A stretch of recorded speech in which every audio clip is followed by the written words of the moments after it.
కేంద్ర హోంశాఖ సహాయ మంత్రి బండి సంజయ్కి కౌంటర్ ఇచ్చారు మాజీ మంత్రి జోగు రామన్న. తప్పు చేస్తే తన కుమారుడికైనా శిక్ష పడాలన్న బండి సంజయ్ మరి తప్పు చేయకపోతే భగీరథ్ ఎందుకు పరారీలో ఉన్నాడని ప్రశ్నించారు.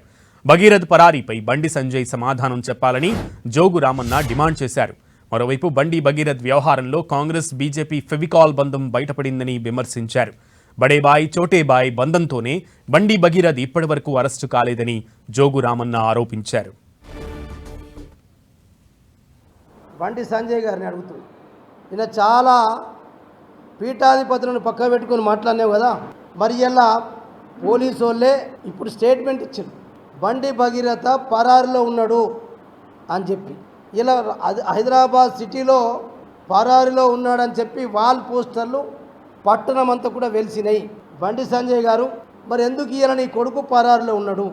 నంబర్ 1, తప్పు చేయకపోతే పరారీలో ఎందుకు ఉండవలసి వస్తున్నది?